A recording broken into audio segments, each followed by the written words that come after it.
कहते हैं प्यार किसी से भी और कभी भी हो सकता है। दुनिया में हमने कई प्रेम कहानियां सुनी है।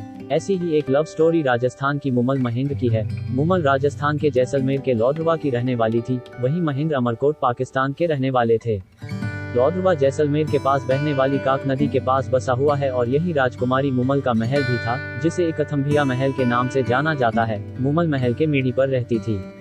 राजस्थान में छत पर बने कमरों को मेड़ी कहा जाता है। कहते हैं कि इस महल के ऊपर जाने के लिए कई खुफिया रास्ते थे और यह महल एक रहस्यमयी जगह थी। इस महल में अजगर, शेर, सांप जैसे डरावने जानवर रहते थे।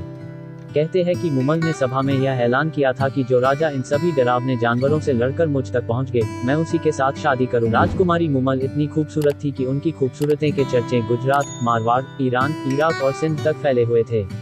राजा को शिकार करने का बड़ा शौक था। महेंद्र अपने साले हमीर के साथ अमरकोट के पास शिकार करते थे। इसी के चलते एक दिन राजा महेंद्र शिकार करते करते काक नदी के पास बसे लौद्रवा में पहुंच गए। वहीं महेंद्र ने एक सुंदर बगीचा देखा और इस बाग में कई तरह के फूल, फलदार पेड़ आदि के बीच एक महल दिखाई दिया। महेंद्र को महल देखने में बड़ा सुंदर और अजीब लगा। राजा महेंद्र महल को देखने के लिए बगीचे में अंदर आ गए। वहाँ उनको एक दासी दिखाई दी। दासी ने महेंद्र को रोकने के लिए कहा। वही महेंद्र ने कहा कि हम शिकार करते हुए यहाँ पहुँच गए हैं और थक चुके हैं, इसलिए आराम करना चाहते हैं। वही दासी के महेंद्र को राजकुमारी मुमल के बारे में बताया। इसके बाद दासी राजकुमारी मुमल को राजा महेंद्र के बारे में बताती है और राजकुमारी उसे कहती है कि वे हमारे मेहमान हैं और उनके रहने का इंतजाम किया जाए। राजा महेंद्र वहां रुक जाते हैं। उन्होंने राजकुमारी से मिलने के लिए संदेश भिजवाया। वहीं राजकुमारी ने महेंद्र को ऊपर बुलाया और राजा महेंद्र मुमल को देखते ही स्तब्ध रह गए। साथ ही मुमल से नजरें हटा नहीं पाई। दूसरी ओर राजकुमारी भी महेंद्र के चेहरे के तेज और आंखों को देखती रह गई। वहीं मुमल ने राजा महेंद्र का स्वागत किया। इसी के चलते दोनों को पहली नजर में एक दूसरे से प्यार हो गया था। न तो राजा वहां से जाना चाहते थे और न ही मुमल चाहती थी कि महेंद्र वहां से जाए। महेंद्र उन्हें दोबारा मिलने का वादा करते हैं। इसी तरह इनकी एक कहानी चलती रहती है। इसी के चलते अब महेंद्र मुमल की लव स्टोरी में एक मोड़ आता है। मुमल के साथ उनकी बहन सुमल भी थी। वो उस दिन खेलती खेलती साथ सो गई। उस दिन मुमल की बहन ने पुरुषों के कपड़े पहन रखे थे।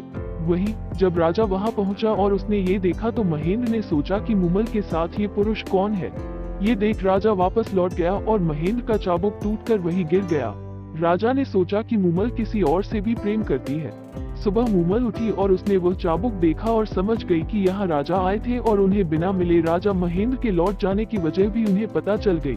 इसी के चलते राजकुमारी कई दिनों तक राजा का इंतजार करती रही, लेकिन महेंद्र नहीं आए। राजकुमारी ने खाना छोड़ दिया, श्रृंगार करना छोड़ दिया, लेकिन राजा नहीं लौटे। दूसरी ओर महेंद्र को यकीन नहीं हो रहा था कि आखिर मुमल ऐसा कैसे कर सकती है। राजकुमारी मुमल ने महेंद्र से मिलने के लिए अपने के सेवक को भेजा। वहीं महेंद्र ने सेवक को सारी बातें बताई और सेवक राजकुमारी मुमल के पास राजा को संदेशा लेकर वापस पहुंचा। ये सुनकर मुमल के पैरों तले जमीन खिसक गई और उसके समझ में आ गया कि आखिर गलतफहमी की वजह क्या थी। राजा दोबारा मिलने के लिए तैयार हो गए। वहीं राजा ने सोचा क्यों न मुमल के प्रेम की परीक्षा ली जाए। तब राजा ने लौद्रवा पहुंचकर एक संदेश मुमल के पास भेजा कि महेंद्र को सांप ने डस लिया है और उनकी मृत्यु हो गई। ये संदेश राजकुमारी तक पहुंचा और यह सब सुनने के बाद मुमल वहीं गिर पड़ी। साथ ही कई बार महेंद्र का नाम पुकारने के बाद उन्होंने प्राण त्याग दिए। दूसरी ओर यह खबर राजा तक पहुंची कि महेंद्र के वियोग में राजकुमारी मुमल ने प्राण त्याग दिए, तो राजा भी रेत के टीलों में रोते रोते मुमल मुमल करते रहे और उन्होंने भी प्राण त्याग दिए। आई होप आपको यह वीडियो अच्छी लगी हो। आगे और भी ऐसी वीडियोस के लिए लाइक और सब्सक्राइब करें। धन्यवाद।